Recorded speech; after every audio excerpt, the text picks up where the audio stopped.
नमस्कार जोहार, स्वागत करता हूं आप सभी का आपके अपने YouTube चैनल आजाद जीपीएससी एकेडमी पर। तो आज है करेंट इवेंट्स टेस्ट 3। यहां से आपके एग्जाम्स में क्वेश्चन पूछे जाएंगे टोटल 15 नेशनल और इंटरनेशनल को मिला के। तो चलिए, आपको करना क्या है कि मैं यहां आज 30 प्रश्न पूछूंगा, आपको कमेंट बॉक्स में फटाफट उत्तर देते जाना है। तो आपके स्क्रीन पे रहा आज का पहला क्वेश्चन, ये निम्नलिखित में से किस देश ने 3 चाइल्ड पॉलिसी को मंजूरी दी है? यानी 3 बच्चे वहां होंगे, कोई दिक्कत नहीं है। 3 चाइल्ड पॉलिसी को मंजूरी किसने दी है, बताइए फटाफट। ऑप्शन है आपके समक्ष, चीन, जापान, सिंगापुर या मलेशिया। तो आंसर कमेंट बॉक्स में फटाफट दीजिए। तो जिनका भी उत्तर धनाधन आया हो, पहला का चाइना। बहुत बढ़िया, बहुत शानदार। मैं आपको बता दूं, चीन की जो राजधानी है वो कौन सी है? बीजिंग। सीजीएल वाले बच्चे अभी से तैयारी में लगे रहिएगा, ये सब जरूर देखिएगा जो राज्य राजधानी मुद्रा वगैरह पूछते हैं। दूसरी बात मैं बता देता हूं, इसका मुद्रा कौन सा है? तो युआन। युआन क्या है इसका? तो मुद्रा है। मुद्रा कौन सा है? तो युआन है। ओके, ये भी याद रखिएगा। यहां पे भाषा चलता है मंदारिन, चीनी भाषा जिसे बोलते हैं मंदारिन, राइट, ये भी आप याद रखिएगा। बात करूं मैं चीन की, तो सबसे ज्यादा विश्व में जनसंख्या, पॉपुलेशन, नंबर 1 रैंक किसका है? फर्स्ट रैंक आता है चाइना। चाइना की जनसंख्या सबसे ज्यादा है। दूसरे नंबर पे आता है भारत। लेकिन एक सवाल यहां उठता है कि क्षेत्रफल के अनुसार, तो मैं बताते चलूं आपको, यहां पे क्षेत्रफल के अनुसार देखिएगा रैंक, चाइना का तो 4th रैंक आता है। वैसे मैं बता दूं, एक ट्रिक आपको बताता हूं, आज हमेशा याद रखिएगा। क्षेत्रफल के अनुसार विश्व के जो देश हैं, तो देखिए रुक ऊषा, क्या मैंने बोला? रुक ऊषा। ऊषा को आप ऐसे लिखते हैं USA, ऊषा, ये पढ़ेंगे हिंदी में ऊषा। रुक ऊषा, चीन बा आइले भारत, चीन बा आइल भारत, आइल भारत, अर्जेंटीना। नहीं बोलते हैं कि क्या अर्ज दिए तुम आज तक? अर्जेंटीना। क्या अर्जे हैं आज तक आप? है ना, पूछता है ना कोई, तो बोले मैंने धन अर्जा है, मैंने ये अर्जा है। देखिए रूस, मैं यहाँ पे लिख नहीं पाऊंगा, यहाँ पे देखिए रूस से रसिया, रूस से रूस, क से कनाडा, मैं यहाँ पे हिंट्स कर रहा हूँ, आप लिख लीजिएगा। अब ऊषा, ऊषा मतलब USA अमेरिका। तो 3rd नंबर पे अमेरिका है। ये NCERT खोल के देख लीजिएगा पुष्टि के लिए, जिनको भी डाउट हो मेरी बात पे NCERT खोलिएगा, उसमें आपको मिल जाएंगे। 4थे नंबर पे आता है चाइना। और मैं आपको बता दूं, ये फैक्ट भी है, ठीक है ना। तो पहला रूस, दूसरा कनाडा, तीसरा USA, चौथा चाइना, 5वां ब्राजील, 6ठा ऑस्ट्रेलिया, 7वां भारत और 8वां आता है अर्जेंटीना। तो ये हैं आपके देशों के क्रम एरिया के हिसाब से। ये मैंने क्या बताया? एरिया के हिसाब से मैंने बताया, क्षेत्रफल के अनुसार ये है रैंक। चलिए आज के दूसरे प्रश्न की तरफ चलते हैं जो आपकी स्क्रीन पर रहा। ये पंजाब सरकार ने मोहाली इंटरनेशनल हॉकी स्टेडियम का नाम बदलकर किस हॉकी खिलाड़ी के नाम पर रखा है? पंजाब सरकार ने मोहाली इंटरनेशनल हॉकी स्टेडियम का नाम बदलकर किस हॉकी खिलाड़ी के नाम पर रखा है? मेजर ध्यानचंद, धनराज पिल्लई, बलवीर सिंह या मनप्रीत सिंह? आंसर दीजिए फटाफट, दूसरा का उत्तर दीजिए। दूसरा का उत्तर जिनका भी आया हो, सी, वेरी गुड, बलबीर सिंह। तो बलबीर सिंह दूसरा का राइट आंसर। आज के तीसरे प्रश्न की तरफ चलते हैं। ई पंचायत पुरस्कार 2021 के तहत किस राज्य को प्रथम स्थान प्राप्त हुआ है? हिमाचल प्रदेश, बिहार, उत्तराखंड या उत्तर प्रदेश? फटाफट उत्तर कमेंट बॉक्स में देते रहिएगा। ई पंचायत पुरस्कार 2021 किस राज्य को प्रथम स्थान प्राप्त हुआ है? जिसका भी उत्तर अभी तक आया हो, डी, बहुत शानदार, यूपी। ठीक है, तीसरा का आंसर क्या होगा? D, UP. चलिए आज के चौथे प्रश्न की तरफ चलते हैं। हाल ही में फोर्ब्स द्वारा जारी अरबपतियों की सूची में किसे प्रथम स्थान प्राप्त हुआ है? देखिए ये सूची है, बदलते रहता है, हमेशा एक जैसा तो रहता नहीं है। तो हाल ही में फोर्ब्स द्वारा जारी अरबपतियों की सूची में किसे प्रथम स्थान प्राप्त हुआ है? Elon Musk, Jeff Bezos, Bill Gates या मार्क जुकरबर्ग? बताइए, 4 का आंसर दीजिए, 4 का उत्तर बताइए फटाफट। 4 का जिनका भी उत्तर आया हो, बी, जेफ बेजोस, वो बहुत शानदार। आज के 5वें प्रश्न की तरफ चलते हैं। हाल ही में भारतीय पुरातत्व सर्वेक्षण विभाग द्वारा झारखंड के किस जिले में 9 साल पुराने बौद्ध मठ की खोज की गई है? पुरातत्व सर्वेक्षण विभाग द्वारा हाल ही में भारतीय पुरातत्व सर्वेक्षण विभाग द्वारा झारखंड के किस जिले में 9 साल पुराने बौद्ध मठ की खोज की गई है? धनबाद, कोडरमा, हजारीबाग या सिंहभूम? उत्तर दीजिए फटाफट, 5वां का उत्तर दीजिए। 5 का उत्तर बताइए, जिनका भी आया हो 5 का उत्तर अभी तक। सी, हजारीबाग। बहुत बढ़िया, 1000 बागों का शहर हजारीबाग।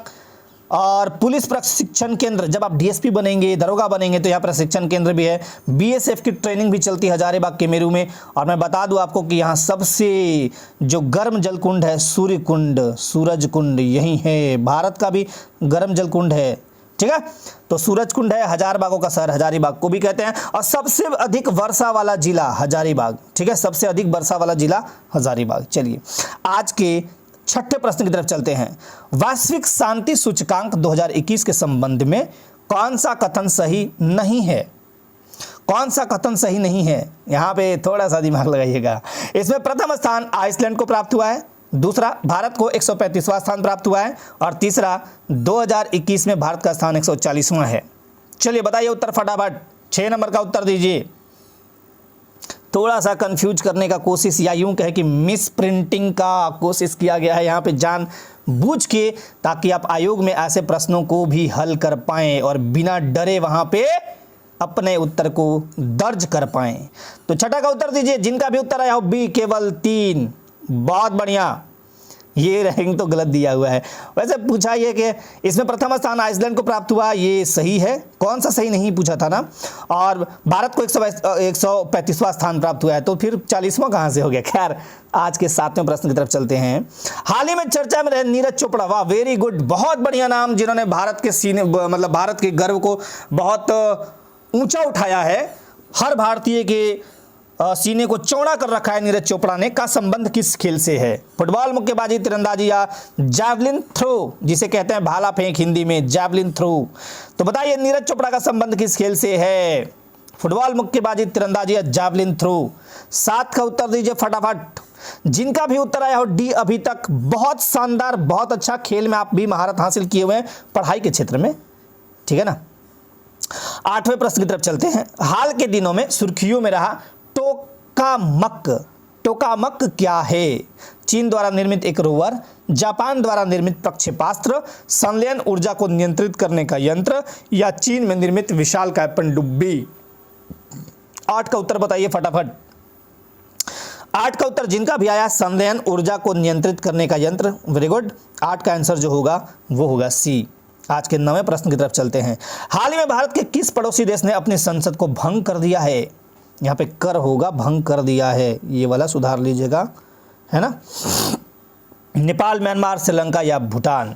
9 नंबर का आंसर बताइए। बहुत ही प्यारा क्वेश्चन है, बहुत बढ़िया शानदार क्वेश्चन। तो इसका जिनका भी उत्तर आया हो 9वां का ए, नेपाल। बहुत बढ़िया। और नेपाल की राजधानी की बात करें तो ये है काठमांडू। यहाँ पे नेपाली रुपया चलता है। और अगर मैं बात करूं काठमांडू की, तो एक बात याद रखिएगा, सार्क का हेडक्वार्टर कहाँ है? हेडक्वार्टर तो ये है काठमांडू, नेपाल के काठमांडू, है ना। सार्क का हेडक्वार्टर। सार्क में कंट्री कितने हैं? तो याद रखिएगा 8। इसमें 2 कंट्री कौन नहीं है, मतलब भारत सहित पड़ोसी जो 10 कंट्री आते हैं, तो एक तो म्यांमार नहीं है और दूसरा चाइना नहीं है ना। South Asian association for regional cooperation, यानी दक्षिण क्षेत्रीय एशियाई सहयोग संगठन, ठीक है, हेडक्वार्टर काठमांडू, याद रखिएगा। चलिए अगले प्रश्न की तरफ, 9वें के बाद 10वें पे चलते हैं। भारत के 48वें मुख्य न्यायाधीश के रूप में किसने शपथ ग्रहण की है हाल ही में? नूतल पाटी वेंकट रमन, या एस रमन, या सुशील चंद्र, या टीबी सोमनाथन। चलिए बताइए फटाफट आंसर। और जिसका भी जो भी इस प्रश्न का सही उत्तर देगा वो लाजवाब, आप अपनी तैयारी को रखे हैं, गति दिए हैं, आपकी तैयारी बहुत अच्छी है। तो 10 का उत्तर दीजिए, मैं थोड़ी देर वेट करूंगा, कुछ चंद सेकेंड, फटाफट उत्तर दीजिए। 48वें मुख्य न्यायाधीश। और अगर मैं यूं बात करूं कि हाल ही में, अभी मतलब वर्तमान मुख्य न्यायाधीश हैं वो, है ना। चलिए बताइए, 10 का उत्तर दीजिए फटाफट। तो देखिए इसका जिनका भी उत्तर आया हो ए, बहुत बढ़िया। अगर मैं इसे शॉर्ट में बोलूं तो आप शॉर्ट में बोल सकते हैं एनवी रमन। इनका पूरा नाम नूतल पाटी वेंकट रमन, एनवी रमन, ठीक है। और अगर मैं बात करूं 47वें, इसके पहले 47वें भी तो थे, तो 47वें कौन थे? तो वो थे शरद अरविंद बोबड़े। शरद अरविंद बोबड़े साहब, ठीक है ना, बोबड़े। तो ये थे 47वें। और अगर मैं बात करूं फर्स्ट, तो आपको फर्स्ट कमेंट में बताना है भारत के पहले मुख्य न्यायाधीश कौन थे। ये तो आपको पहले मुख्य न्यायाधीश के बारे में खुद ही आपको बताना है, ठीक है। मैं यहाँ से एक प्रश्न और आपको क्लियर कर देता हूँ। देखिए जो सुप्रीम कोर्ट है वो हमारा दिल्ली में है, ठीक है। और मैं आपको बता दूं कि जो यहाँ पे जजेज होते हैं, जो न्यायाधीश होते हैं, इनकी जो आयु होती है वो 6 वर्ष बिल्कुल नहीं होती, याद रखिएगा। ये 6 वर्ष वगैरह कुछ भी नहीं होता है, क्योंकि मैं बता दूं आपको ये इनकी जो अधिकतम आयु होती है वो सीधे याद रखिएगा 65 वर्ष की उम्र तक ये अपने पद पर बने रह सकते हैं। 65 वर्ष की उम्र तक, ये 6 वर्ष या 65 वर्ष वाला टर्म आप भूल जाइएगा, ये बिल्कुल नहीं है, ठीक है। 65 वर्ष की उम्र तक ये अपने पद पर बने रहते हैं, पहली बात। और अगर आप बोलिए कि सर एग्जाम्पल बताइए, तो मैं बता देता हूँ वाईवी चंद्रचूड़, ठीक है ना। वाईवी चंद्रचूड़ हमारे जो सुप्रीम कोर्ट के जज रहे, मुख्य न्यायाधीश रहे, वो 7 वर्ष रहे थे, 7 साल रहे थे। कब से कब तक मैं यहाँ पे दिखता हूँ, तो वो रहते 1978 से लेके और 1985 तक, जोड़ लीजिए आप, 7 साल रहे थे। आप हिस्ट्री में जाके देख लीजिएगा, आराम से आपको मिल जाएंगे। तो ये याद रखिएगा सुप्रीम कोर्ट के जो न्यायाधीश होंगे उनकी उम्र क्या होगी, उम्र सीमा क्या होगी, तो आप बोलिएगा 65 वर्ष की उम्र तक, ठीक है। चलिए अगले प्रश्न, 11वें प्रश्न की तरफ चलते हैं। अप्रैल 2021 में उष्णकटिबंधीय चक्रवात सिरोजा ने किस देश में भारी तबाही मचाई है। किस देश में भारी तबाही मचाई है, यहाँ में छूट गया है ना, किस देश में, है ना। चलिए बताइए किस देश में भारी तबाही मचाई है। अप्रैल 2021 में उष्णकटिबंधीय चक्रवात सिरोजा ने भारत, अमेरिका, ब्राजील या इंडोनेशिया। भारत में तो मजाल नहीं है कि कोई चक्रवात इतना हिला दे, क्योंकि हमने बहुत सारा काम कर रखा है चक्रवात को लेके। अमेरिका, ब्राजील या इंडोनेशिया। अब बचते हैं 3 ऑप्शन, बताइए फटाफट। 11वां का उत्तर जिनका भी आया डी, बहुत बढ़िया, इंडोनेशिया, बहुत बढ़िया, बहुत शानदार। और इंडोनेशिया में तो भयानक भयानक चक्रवात, तूफान वगैरह आते रहते हैं। खैर 12वें प्रश्न की तरफ चलते हैं। हाल ही में डुम्सडे ग्लेशियर के तेजी से पिघलने के कारण यह चर्चा में रहा। डुम्सडे ग्लेशियर आपको बताना है कि कहाँ स्थित है। डुम्सडे ग्लेशियर कहाँ पे है ना, बताइए। 12वां का उत्तर दीजिए फटाफट, 12वां का उत्तर बताइए। ग्रीनलैंड, अंटार्कटिका, आर्कटिक सागर या कनाडा। चलिए बताइए 12वां का उत्तर जिनका भी आ रहा हो अंटार्कटिका, बहुत बढ़िया, बहुत शानदार। और अंटार्कटिका देखिए हमारा जो जगह है यहाँ पे, मतलब बर्फ ही जमा रहता है, यहाँ लोग नहीं रहते हैं अंटार्कटिका पे। और यहाँ मोटी 1.5 किलोमीटर की मोटी परत की बर्फ रहती है, और यहाँ लोग नहीं रहते हैं। कभी कभी अनुसंधान कार्यों के लिए लोग जाते हैं, नहीं तो यहाँ कोई नहीं जाता अंटार्कटिका पे, ठीक है। चलिए आज के 13वें प्रश्न की तरफ चलते हैं। कक्षा 1 से 12वीं तक के छात्रों के टेक्स्ट बुक के लिए ई लाइब्रेरी तैयार करने वाला देश का पहला राज्य कौन बना है। मतलब क्लास 1 से लेकर 12 तक के छात्रों के टेक्स्ट बुक के लिए ई लाइब्रेरी, इलेक्ट्रॉनिक लाइब्रेरी तैयार करने वाला देश का पहला राज्य कौन बना है। महाराष्ट्र, बिहार, यूपी या हरियाणा। जवाब दीजिए फटाफट। तो ऐसा करने वाला देखिए जो पहला राज्य बना है हमारे देश का, वो है बिहार। बहुत बढ़िया, बिहार जिनका भी उत्तर आया हो। आज के 14वें प्रश्न की तरफ। हाल ही में किस राज्य या केंद्र शासित प्रदेश को रेबीज मुक्त घोषित किया गया है। हरियाणा, गोवा, पुदुचेरी या कर्नाटका। बताइए 14 का उत्तर दीजिए। बहुत बढ़िया, जिनका भी उत्तर आ रहा हो, मैं बताऊंगा क्या उत्तर आ रहा हो। 14 का उत्तर दीजिए। रेबीज मुक्त घोषित किया गया किस प्रदेश को। तो ये 14 का उत्तर जिनका भी आ रहा था बी यानी गोवा, बी यानी गोवा। बहुत बढ़िया। और गोवा हमारे भारत का जो सबसे छोटा एरिया है।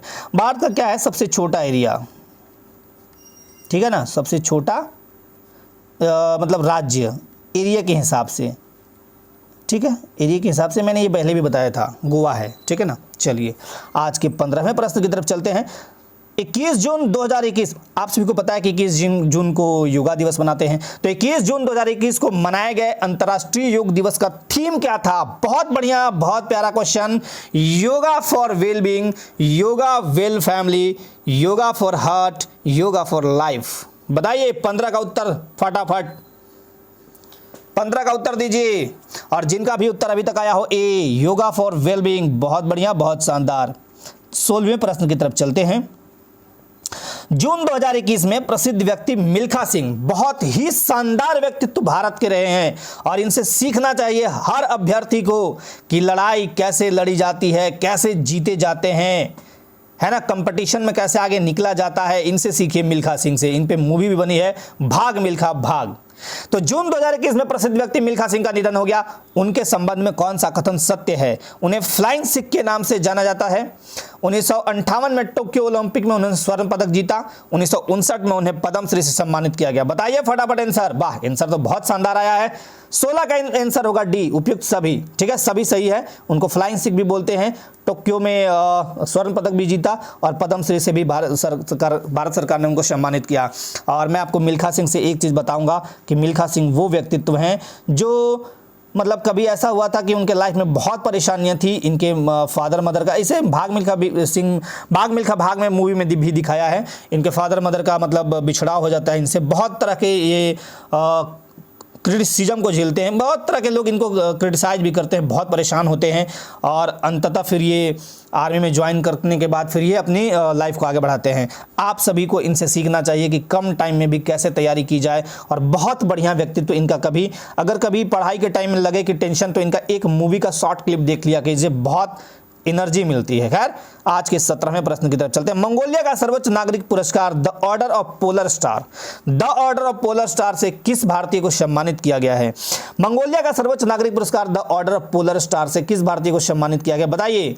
आर.के. सभरवाल, अमर्त्य सेन, रतन टाटा या सलमान रुश्दी? बताइए आंसर। 17 का उत्तर बताइए फटाफट, जिनका भी आया हो। आर.के. सभरवाल, बहुत बढ़िया, बहुत प्यारा। 18वें प्रश्न की तरफ चलते हैं। स्मार्ट सिटी अवार्ड 2020 के 100 शहरों की सूची में किस शहर को प्रथम स्थान प्राप्त हुआ है? स्मार्ट सिटी अवार्ड 2020 के 100 शहरों की सूची में किस शहर को प्रथम स्थान प्राप्त हुआ है? वाराणसी, लखनऊ, इंदौर, देहरादून, झांसी, कानपुर या इंदौर और सूरत? 18 का उत्तर जिनका भी आया हो डी, इंदौर और सूरत। बहुत बढ़िया, बहुत शानदार। ठीक है, आज के 19वें प्रश्न की तरफ चलते हैं। किस ओलंपिक पदक विजेता को दिल्ली खेल विश्वविद्यालय का पहला कुलपति नियुक्त किया गया? किस ओलंपिक पदक विजेता को दिल्ली खेल विश्वविद्यालय का पहला कुलपति नियुक्त किया गया? अभिनव बिंद्रा, कर्णम मल्लेश्वरी, पी.वी. सिंधु या साक्षी मलिक? 19 का उत्तर दीजिए फटाफट। 19 का उत्तर जिनका भी आ रहा हो, बी, कर्णम मल्लेश्वरी। बहुत बढ़िया, बहुत शानदार। ठीक है, आज के 20वें प्रश्न की तरफ चलते हैं। हाल ही में टेस्ट मैच की तीनों पारियों में अर्धशतक बनाने वाली पहली भारतीय महिला बनी है? मिताली राज, स्मृति मंधाना, झूलन गोस्वामी या शेफाली वर्मा? बताइए 20 प्रश्न का उत्तर। टेस्ट मैच की तीनों पारियों में इन्होंने अर्धशतक जड़ा है और ये पहली भारतीय महिला बनी है। 20 नंबर का उत्तर जिनका भी आया है डी, शेफाली वर्मा। बहुत बढ़िया। आज के 21वें प्रश्न की तरफ चलते हैं। वर्ष 2021 के पुलित्जर पुरस्कारों के किस भारतीय मूल, मतलब वर्ष 2021 में जो पुलित्जर पुरस्कार है उसमें किस भारतीय मूल की महिला पत्रकार को पुरस्कार दिया गया है? 21 का आंसर बताइए। 21 का आंसर बताइए। किरण गौतम, अश्विनी घोष, प्रियंका चौधरी या मेघा राजगोपालन? चलिए बताइए फटाफट। जिनका भी उत्तर आ रहा है डी, मेघा राजगोपालन। बहुत बढ़िया, बहुत शानदार। कुछ लोग तो बहुत अच्छा जवाब देते हैं मेरे टेस्ट में। चलिए, हाल ही में प्रकाशित पुस्तक it is a wonderful life के लेखक कौन है? रस्किन बॉन्ड, अरुंधति राय, सलमान रुश्दी। ये रुश्दी होगा, सलमान रुश्दी या रामचंद्र गुहा? ओके, बताइए फटाफट। सलमान रुश्दी या रामचंद्र गुहा? तो जिनका भी उत्तर 22 का आया हो, रस्किन बॉन्ड। बहुत बढ़िया, बहुत शानदार। आज के 23वें प्रश्न की तरफ चलते हैं। हाल ही में बशर अल असद किस देश के लगातार चौथी बार राष्ट्रपति चुने गए हैं? बशर अल असद, लेबनान, जॉर्डन, सीरिया या इराक? बताइए, बशर अल असद किस देश के लगातार चौथी बार राष्ट्रपति चुने गए हैं? तो जिनका भी उत्तर आया हो 23 नंबर का, सीरिया। बहुत बढ़िया, बहुत शानदार। और सीरिया की राजधानी अगर मैं बात करूं तो दमिश्क। ठीक है ना, दमिश्क। ये भी आप याद रखिएगा। ठीक है, आज के अगले प्रश्न की तरफ चलते हैं। आज का अगला प्रश्न 24वां। हाल ही में प्रसिद्ध व्यक्तित्व बोले हम सुंदरलाल बहुगुणा का निधन हो गया। वे क्या थे? अर्थशास्त्री, गणितज्ञ, पर्यावरणविद, वैज्ञानिक। ये कोई गलती मत कीजिएगा, ये बहुत शानदार प्रश्न है और आप सभी को इनसे भी कुछ सीख लेना चाहिए पर्यावरण के संबंध में। तो इसका जो राइट आंसर होगा वो होगा 24 का सी, ये पर्यावरणविद थे। और मैं आपको बताऊं सुंदरलाल बहुगुणा जो कि चिपको आंदोलन के जनक हैं। कौन है? चिपको आंदोलन। उत्तराखंड से इन्होंने स्टार्ट किया था चिपको आंदोलन 1970-74 के आसपास, और ये उत्तराखंड से स्टार्ट करके बहुत दूर तक ले गए, बहुत सारे स्टेट्स में ले गए। और इनका कहना था कि हम पेड़ों को नहीं काटने देंगे, चिपक जाएंगे पेड़ से, है ना। पेड़ों को बचाना इनका प्रमुख लक्ष्य था और इसको लेके इन्होंने बहुत काम किया, ठीक है ना। तो सुंदरलाल बहुगुणा बहुत अच्छे व्यक्तित्व थे पर्यावरण को सुरक्षित और संरक्षित रखने में। आज के 25वें प्रश्न की तरफ। आईसीसी T20 पुरुष वर्ल्ड कप, आईसीसी T20 पुरुष वर्ल्ड कप 2021 का आयोजन कहां किया जाएगा? चलिए, शानदार प्रश्न। आप सभी तो बहुत क्रिकेट देखते हैं। इंग्लैंड, भारत, यूएई या ऑस्ट्रेलिया? 25 का उत्तर दीजिए फटाफट। तो जिनका भी 25 का उत्तर आ रहा हो ABCD में बताइए फटाफट। जिसका भी उत्तर आया हो सी, यूएई संयुक्त अरब अमीरात, है ना। और ये ओमान में भी खेला जाएगा। देखिए, मैं बता दूं आपको, पहले होना था भारत में, लेकिन भारत बहुत तेज है। कोविड-19 पेंडेमिक जैसे इन सबको ध्यान में रखते हुए भारत बोला कि नहीं, मैं यहाँ नहीं कराऊंगा। तो फिर ये यूएई में प्रस्तावित है और ओमान में भी होगा, ठीक है ना। अक्टूबर नवंबर में अभी लगभग खेला जाएगा, ठीक है। तो ये याद रखिएगा, भारत बहुत तेज है इस मामले में, है ना। प्रधानमंत्री आवास योजना के तहत कौन सा राज्य देश भर में अव्वल स्थान पर रहा है? प्रधानमंत्री आवास योजना के तहत कौन सा राज्य देश भर में नंबर 1 यानी अव्वल पर रहा है? उत्तर प्रदेश, बिहार, झारखंड, उड़ीसा। 26 का उत्तर दीजिए फटाफट। 26 का उत्तर बताइए। प्रधानमंत्री आवास योजना में आपके करंट अफेयर्स के लिए बहुत उपयोगी पहला राज्य बना है अव्वल राज्य झारखंड। ये याद रखिएगा, बहुत फेमस क्वेश्चन, बहुत शानदार क्वेश्चन। और मैं आपको बता दूं कि इसमें भी झारखंड में अगर जिला में देखें तो रामगढ़ नंबर 1 पे रहा है, रामगढ़ नंबर 1 जिला। अगर मैं बात करूं यहाँ पे देश के टॉप 20 जिलों में, देश के टॉप 20 जिले, टॉप 20 में हमारे झारखंड से कितने जिले हैं? तो झारखंड से 9 जिले हैं, याद रखिएगा। देश में जो टॉप 20 जिले हैं उसमें 9 तो झारखंड के ही हैं, जिसमें पहला जिला का स्थान किसको मिला है? तो रामगढ़ को मिला है। ये भी याद रखिएगा साथ साथ। आज के 27वें प्रश्न की तरफ चलते हैं। भारतीय भूगर्भ सर्वेक्षण GSI के सर्वेक्षण में झारखंड में पहली बार किस धातु का भंडार मिला है? बताइए। टंगस्टन, अफ्रीकी सोना, जर्मन सिल्वर या रेडियम? चलिए मैं टाइम देता हूं, फटाफट बताइए उत्तर इसके।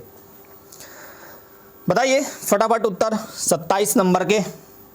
तो देखिए, जिनका भी उत्तर आया हो ये बहुत बढ़िया, बहुत शानदार। टंगस्टन, और ये मिला है आपको गढ़वा में भंडार इसका। कहाँ मिला है? गढ़वा में, ठीक है ना। गढ़वा में इसका भंडार और मिला है। आज के 28वें प्रश्न की तरफ चलते हैं। हाल ही में झारखंड के किस अभ्यारण्य में पर्यटकों के लिए टिकटों की ऑनलाइन बुकिंग की शुरुआत की गई है? दालमा अभ्यारण्य, एक बार प्रश्न पढ़ता हूं मैं। हाल ही में झारखंड के किस अभ्यारण्य में पर्यटकों के लिए टिकटों की ऑनलाइन बुकिंग की शुरुआत की गई है? दालमा अभ्यारण्य, पलामू बाघ अभ्यारण्य, महुआ डांड अभ्यारण्य या लावा लौंग अभ्यारण्य? बताइए फटाफट उत्तर दीजिए। तो देखिए, इसका जो राइट आंसर होगा पलामू बाघ अभ्यारण्य।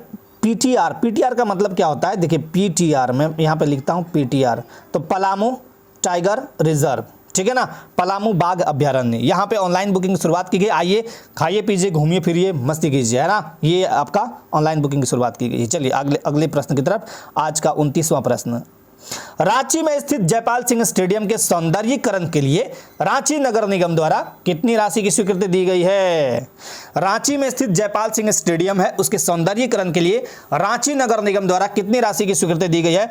6.40 करोड़ रुपए, 7.40 करोड़ रुपए, 8.40 करोड़ रुपए या 9.40 करोड़ रुपए? बताइए फटाफट 29 का उत्तर, जिनका भी अभी तक आया हो सी। बहुत बढ़िया, बहुत शानदार। आज का अंतिम प्रश्न आपके स्क्रीन पर रहा ये। झारखंड राज्य में पहली बार दृष्टि बाधित डीसी यानी उपायुक्त कौन नियुक्त किए गए हैं? बताइए। दीपक चौरसिया, राजेश सिंह, आकाश मंडल या देवेंद्र कुमार? बताइए फटाफट। दृष्टि बाधित उपायुक्त तो ये हैं आपके राजेश सिंह साहब, ओके। और ये बोकारो में स्थापित किए गए हैं, उनकी बोकारो में नियुक्ति हुई, ओके। तो ये थे आज के 30 प्रश्न। और मैंने पूछा था आपसे कमेंट के माध्यम से कि आपको ये टेस्ट सीरीज कैसा लग रहा है, तो बहुत सारे स्टूडेंट्स का ये जवाब था कि सर बहुत अच्छा लग रहा है, और आपको अगर बहुत अच्छा लग रहा है तो मैं इसे जारी रखूँगा। तो आपका काम है कि इस टेस्ट सीरीज को देखना और उन फ्रेंड्स को, उन जो जानकार हैं आपके, उनको पास भी पहुंचाना, फॉरवर्ड करना, जो एग्ज़ाम की तैयारी में लगे हैं। क्या पता, देखिए ज्ञान जो है ना, ज्ञान बांटने से बढ़ता है। याद रखिएगा मेरी बात, ज्ञान को जितना बांटिएगा उतना बढ़ेगा। हो सकता है आपने मेरी वीडियो फॉरवर्ड की, वो कोई और अच्छा वीडियो आपको प्रोवाइड कर दे, या वो और ज्ञान की बातें बताए, या उसने ये वीडियो देखा, इसमें कुछ एक्सप्लेनेशन आपको और बता दिए, या इसमें कोई, हो सकता है कभी कभी मेरे से त्रुटि हो जाती है, उसके लिए मैं क्षमा चाहता हूं। एक आध कमेंट मैंने देखे हैं कैसे आते हैं, हर एक टेस्ट में, लगभग टेस्ट में एक आध ऐसे प्रश्न हो जाते हैं जो या तो मेरे से गलती हो जाता है या बोलने में मैं मिस्टेक कर जाता हूँ। खैर, उसके लिए मैं क्षमा प्रार्थी हूँ। तो आपको बता दे, तो ज्ञान बांटने से बढ़ता है। ये ज्ञान को जितना बांटिएगा उतना बढ़ेगा, ठीक है। और ज्ञान एक ऐसी पूंजी है जो कभी कोई आपसे छीन नहीं सकता। तो अपने ज्ञान को नियमित रूप से बढ़ाते रहिए, ठीक है ना। धन छुपा के रखिए, क्योंकि धन जो ज़्यादा अगर लुटाइएगा तो धन कम हो जाएगा, लेकिन ज्ञान को हमेशा बढ़ाते रहिए। तो आपका काम है इस वीडियो को फॉरवर्ड करना, ताकि हर एक को उसकी ज़रूरत पूरी हो सके, ठीक है। और मैं ये टेस्ट सीरीज साथ साथ जारी रखूंगा, और आपकी तैयारी में और गति देने के लिए मैं इसमें इम्प्रूवमेंट करते रहूंगा, और आप इससे देख के लाभान्वित होइए। तो आज के लिए आप सभी को बहुत बहुत धन्यवाद। जय हिंद।